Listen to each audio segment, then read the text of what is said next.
हम ये जीवन किसके लिए जी रहे हैं, चाहे वो क्लॉथ मर्चेंट के ऑर्गेनाइजेशन के लोग हों या वह अन्य किसी भी संस्था में काम करने वाले लोग हों, जो सबके लिए कपड़े देते हैं, कपड़े बांटते हैं या कपड़े सेल करते हैं, उन्हें भी कभी कभी ये मन में भाव तो आता होगा कि आखिर हम ये सब किसके लिए कर रहे हैं। ये एक महत्वपूर्ण प्रश्न है। आदमी की जिंदगी में यह बात आ जाए, यह समझ आ जाए और यह प्रश्न उसके अंदर एक उत्पन्न हो जाए कि हम कुछ भी जो जॉब कर रहे हैं, कुछ भी जो बिजनेस कर रहे हैं, हमारा किसी भी तरह का कोई भी कार्य है और इस कार्य में जो हमने अपने जीवन के बहुमूल्य समय को लगा रखा है, क्या हमारा मनुष्य जीवन इसीलिए था, इसी तरह से जीने के लिए था, इसी उद्देश्य के लिए हमें मनुष्य जीवन प्राप्त हुआ था या कुछ और भी था।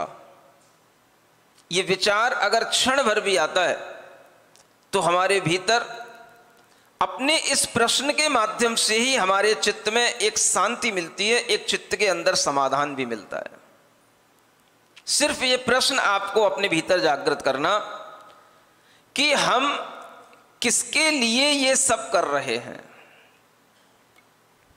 किसके लिए, ये प्रश्न अपने अंदर एक उत्पन्न करना।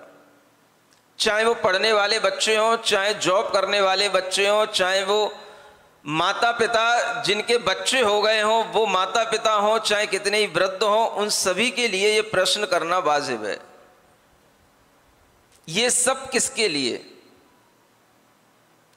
जब आपने अपने जीवन को आगे बढ़ाया, आपने एक अच्छा घर बना लिया, आपने घर के अंदर जो भी अच्छी वस्तुएं बहुमूल्य हो सकती हैं आपने यथाशक्ति उनको भी रख लिया, आपके घर में एक परिवार के योग्य जो कुछ भी व्यवस्था हो सकती है वो परिवार की व्यवस्था आपने बना ली और आपका घर परिवार सब अच्छी तरह से संचालित है।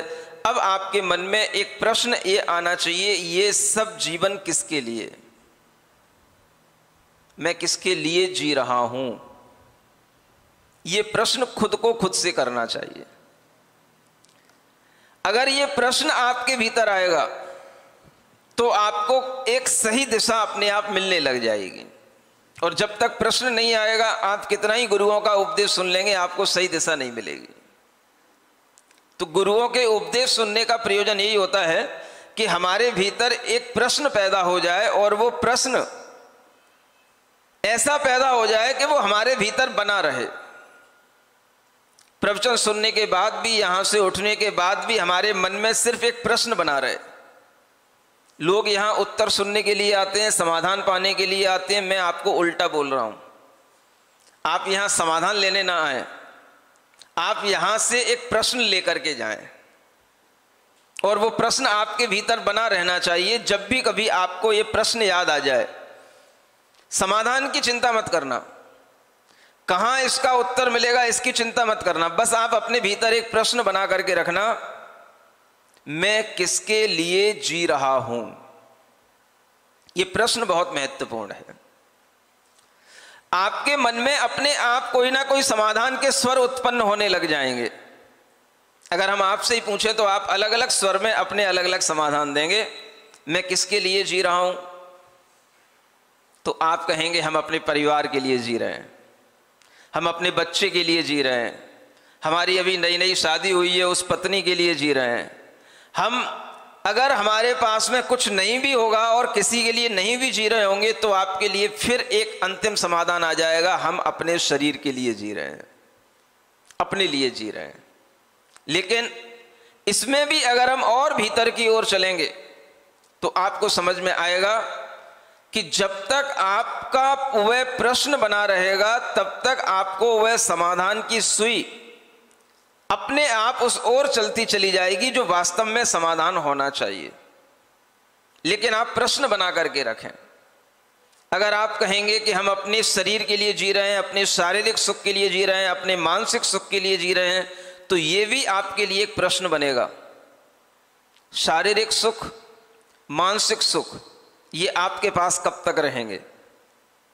और इसके लिए भी अगर आप जी रहे हैं तो ये भी जीवन का क्या अंतिम लक्ष्य होगा, या इसके आगे भी कुछ और लक्ष्य हो सकता है जिसके लिए हम जी सकते हैं।